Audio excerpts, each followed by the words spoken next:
wabarakatuh. Assalamualaikum warahmatullahi wabarakatuh. Buya, saya ingin bertanya. Saya telah kemarin membaca kitab fikih bahwa di dalam fikih menjelaskan untuk akikoh anak laki-laki jatahnya 2, kemudian perempuan 1.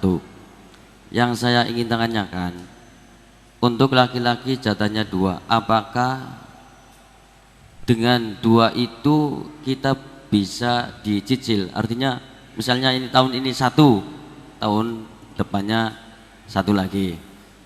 Kemudian untuk akikoh, di desa saya kadang-kadang orang mengatakan bahwa orang yang berkorban tidak akan diterima atau tidak boleh kecuali dengan melakukan akikoh dulu. Soalnya di desa saya Cipelem, Bulakamba, Brebes, rombongan dari Ibu Hajah Miftahul Janah itu mengatakan bahwa orang yang belum akikoh itu tidak boleh korban. Terima kasih. Wassalamualaikum warahmatullahi wabarakatuh. Waalaikumsalam warahmatullahi wabarakatuh. Bismillahirrahmanirrahim. Yang pertama, memang biasanya pertanyaan masalah akikah ini akan mulai ramai di saat masuk hari korban. Ini banyak permasalahan. Permasalahan adalah kesalahpahaman fikih. Kesalahpahaman fikih yang pertama adalah orang ngira korban, saya bicara korban dulu. Ngira korban itu seumur hidup sekali. Ini nih kesalahpahaman fikihnya. Sehingga kalau ada Pak Haji diajak korban, oh saya sudah korban kapan? 10 tahun yang lalu. Ini coba di masyarakat. Jadi sering baca, saya belum korban, saya sudah korban, saya belum korban, saya sudah korban. Padahal yang namanya korban itu sunnah. Kapan kita masuki bulan Idul Adha, maka itu disunahkan kita untuk korban. Ya kalau 60 tahun, kalau kita ketemu 60 kali ya 60 kali. Sunnah, tetap sunnah, tetap sunnah, tetap sunnah. Baik. Nah kalau akikah seumur hidup sekali. Haji sekali. Ini makanya korban itu dianggap kayak haji. Makanya sekarang itu kampung di Indonesia itu sedikit penduduknya. Sebab di satu dosa itu penduduknya cuman, kalau bisa ketahuan di hari raya penduduknya cuma 46. Dari mana tahunya? Kambingnya cuma 46. Berarti kan kambingnya 46, penduduknya cuma 46. Yang korban cuma 46 orang, yang lain nggak ngerti kalau korban itu sunnah baginya. Dan kalau orang sadar korban ini akan menabung, tidak membeli di waktu mahal, bisa jauh-jauh. Setelah bulan haji buar, beli untuk disembelih tahun depan. Sunnah setiap orang, sunnah ini ya. Setiap tahun. Baik, adapun masalah akikah itu disunnahkan. Kapan akikah itu disunnahkan? Dan siapa yang sunnah? Akikah disunnahkan atas orang tua. Jadi orang tua yang punya anak sunnah dia mengakikai anaknya. Bukan saya ngakikai abah ayah saya, bukan saya ngakikai. Jadi hakikah itu pada dasarnya adalah jika seorang bapak dikarunia oleh Allah putra seorang anak, maka sunnah bagi bapak, bukan bagi anak. Sunnah bagi bapak untuk mengakikai. Madhab kita, jumhur ulama mengatakan sunnah, ada sebagian mengatakan wajib. Nah kapan? Ya kapan anak itu lahir, sunnah untuk diakikai umumnya adalah di hari ke-7 sambil diberi nama. Dan tujuan akikah adalah juga untuk memberitahu orang-orang dan juga sedekah agar anaknya dijaga oleh Allah. Kemudian memberitahu, jangan sampai kaget, loh anak siapa begini kan gitu. Kalau hari ke-7 gak punya duit ya ditunggu hari ke-21. Ya gak punya ya kapan saja, tahun depan deh. Sampai kapan? Sampai anak itu balik, sudah haid bagi wanitanya, atau keluar mani di usia 9 tahun ke atas, atau seorang laki-laki sudah balik, sudah keluar mani, maka saat itu orang tua lepas, tidak dituntut dengan yang namanya korban akikah.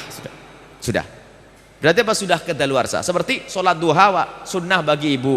Kapan? Mulai dari terbit matahari sudah meninggi sampai matahari kencang di atas, sebelum itu. Setelah kelewat ya sudah kelewat. Berarti kesunahannya kelewat sudah. Kesunahannya kelewat. Karena apa? Anakku sudah balik, aku belum sempat ngakikahi dia.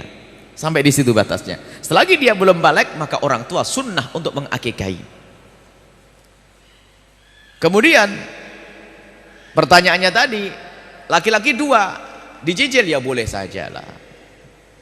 Dicicil boleh. Sekarang aduh punyanya kambing 1 sembelih 1, nanti ada lagi sembelih lagi yang kedua, boleh, nggak ada masalah. Kemudian ada masalah hakikah lagi. Jika seandainya anak kita sudah terlanjur balik, belum sempat kita akikahi, apakah boleh dia mengakikahi untuk dirinya sendiri? Ya boleh. Paling tidak itu jatuh sedekah, akikahi. Misalnya apa? Saya belum, mungkin orang tuanya ngomong, nak, aku dulu malam melarat fakir nak ya, jadi aku belum sempat ngakikahi kamu nak. Ya sudahlah. Kalau begitu ya, seorang bapak boleh memberikan kambing kepada anaknya, nak ini kambing, akikahlah untuk dirimu sendiri. Baik, ini boleh. Ataupun dia mencari kambing, saya belum akikah, agar dapatkan sunahan. Biarpun sebagian ulama mengatakan tidak jatuh akikah, tapi yang jelas dengan menyembelih kambing itu seperti sedekah, sudah dapat pahala. Jadi boleh mengakikah dirinya sendiri. Tapi tidak dituntut lagi secara sunnah seperti waktu duha sudah kelewat begitu. Ini adalah masalah akikah, boleh dicicil urusan akikah. Adapun masalah akikah dengan korban, nah ini loh, ada saja masih berulang-ulang nih. Ini pertanyaan ini bukan hayalan, ada di masyarakat pertanyaan. Mana lebih dahulukan akikah atau korban? Akikah atau korban? Misalnya, saya belum diakikahi. Saya umur begini, umur tua begini, Tuhan. Belum diakikahi misalnya. Datang bulan haji, mana yang didahulukan, korban atau akikah? Ini pasti pertanyaannya tidak pernah ngaji. Yang tugas ngakikahi saya itu siapa? Abah saya sudah selesai. Lah korban ya saya korban, ngapain saya ngurus akikah? Nah ini kadang-kadang pikir ini, belum akikah. Yang tugas ngakikahi saya adalah ayahanda saya. Kecuali begini bunyinya, saya mendapatkan anak, alhamdulillah mendekati bulan haji punya anak. Misalnya tanggal 3 Dzulhijjah punya anak. 10 Dzulhijjah itu ini mana kurban atau akikah? Ini kan begitu loh. Akikah tugas siapa? Tugas saya. Kurban untuk saya juga saya. Mana begini? Nah, ini masuk akal pertanyaan ini. Mana yang lebih dahulukan? Ditanya dulu, ente bakal punya duit lagi enggak nanti kalau akikahnya diundur sedikit? Oh punya, ya sudah korban aja sekarang, nanti akikah biar banyak yang disembelih nanti. Sebab kalau dijadikan akikah nggak bisa korban. Tapi kalau akikah tinggal mundur beberapa hari saja, nggak susah sebetulnya. Yang menjadi masalah tuh pertanyaan itu muncul karena orang menganggap korban itu seumur hidup sekali. Itu jadi korban, kalau ada orang belum diakikahi korban adalah sunnah yang dikukuhkan. Adapun akikah bukan tugas saya, tugas abah saya. Kalau abah saya ternyata belum mengakikahi, ya karena tidak mampu. Memang itu dituntut, nggak ada. Kalau semua kullu mauludin marhunun dan akikatihi, semua bayi itu akan digadai dengan akikahnya. Kalau tidak diakikahi nggak bisa beri syafaat kepada bapaknya. Loh, bapaknya melarat, nggak punya duit. Masa Islam apa ajaran sekejam itu nih? Ini kan salah fahamnya santri yang ngantuk kerjaannya ngeliwet tok. Belajar yang jangan merepotkan orang, sederhana sebenarnya permasalahannya.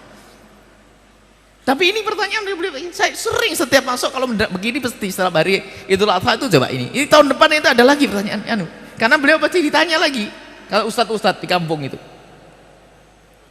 banyak ini terulang-ulang. Saya jadi akikah adalah sunnah yang dibebankan oleh Allah kepada orang tua untuk mensyukuri anaknya. Adapun korban atau atas diri, kalau saya punya anak maka saya dan anak dan istri korban. Kalau 10 12 12. Kalau ternyata punya satu, kalau punya satu saja, aduh nih satu keluarga cuma punya satu nih, lumayan satu. Seperti Nabi pernah dalam riwayat Nabi menyembelih satu korban untuk keluarga, hadhi udhiyati wa ahli baiti. Ini adalah korban untukku dan keluargaku. Istilahnya sunnah kifayah. Jadi kalau kita punya keluarga 10, hendaknya nyembelih 10. Kalau nggak bisa 10 ya 9, nggak bisa 9 8, nggak bisa 8 nggak bisa 1. mewakili keluarga semuanya. Mewakili keluarga semuanya. Pokoknya jangan sampai nggak nyembelih kambing. Nah, ini. Makanya waktu kita di Arab dulu waktu sekolah, waktu pertama berumah tangga itu, baru sholat hari raya Idul Adha itu ibu tetangga ngomong, nanti tak kirim dagingnya. Oh iya, kebayang di Indonesia dua on kan? Ya gitu, gitu. Tak tanya apa? Separuh kambing, gelebuk. Oh begitu, rupanya setiap rumah itu pasti nyembelih kambing, 1, 2 dan sebagainya. Dikasih separuh kambing. Karena kita sudah berumah tangga, dikasih separuh kambing. Sebelahnya separuh kambing, bingung. Akhirnya buat maulidan sama anak-anak, sama temen nenek. Jadi budaya ini, jadi namanya hari raya besar tuh membesar betul, makan besar, enak daging semuanya. Di Indonesia Masya Allah memang orangnya qanaah, jadi cukup 3 on, 4 on.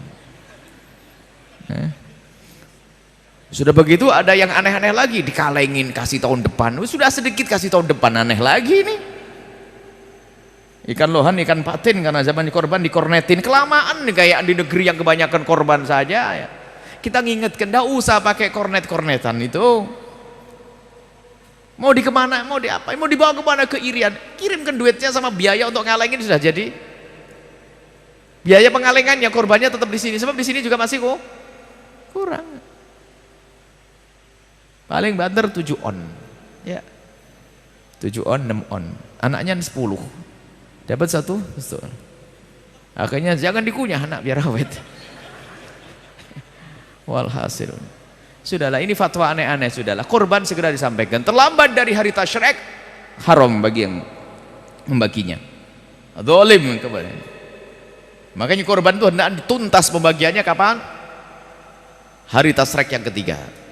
Jadi hari raya pertama, kemudian besoknya hari tasyrik 11, 12, 13. Dan korban itu sepanjang hari tasyrik masih bisa. Misalnya ibu hari raya Idul Adha nggak punya kambing, tak taunya hari raya Idul Adha mampir ke rumah bibi dikasih duit, boleh besok nyembelihnya. Beli ke pasar, beli. Tidak harus pas setelah sholat. Ditunda sampai esok hari tasyrik yang pertama, hari tasyrik kedua, hari tasyrik ketiga masih boleh. Tapi kalau Anda sudah diamanati untuk membagi daging korban, jangan disimpan ditunda-tunda. Tapi kalau daging korban sudah nyampe kepada Anda dapat bagian dikasih, boleh Anda simpan makan tahun depan juga boleh. Tapi karena sudah dikasihkan kepada Anda. Tapi kalau Anda masih diamanati untuk membagi, jangan disimpan. Kemudian ada daging korban yang wajib sama yang tidak wajib. Ini juga salah di masyarakat. Kalau korbannya tidak nazar, korban itu sunnah semuanya pada dasarnya. Selagi tidak dijadikan nazar, nazar tuh aku nazar, aku menjadikan daging ini untuk korban, dinadarkan untuk korban. Kalau sudah kambing itu dijadikan nazar untuk korban, maka yang punya tidak boleh makan. Tapi kalau korban sunnah, rata-rata sunnah, ya boleh makan.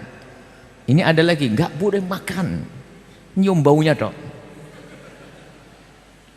Sehingga kalau sudah tradisi baik, semuanya punya sembelihan kambing, setiap rumah nyembelih kambing, nanti caranya membaginya begini. Saya nyembelih kambing dibagi 3. Korban sunnah tadi dibagi 3. 1/3 dibagikan pada fakir miskin.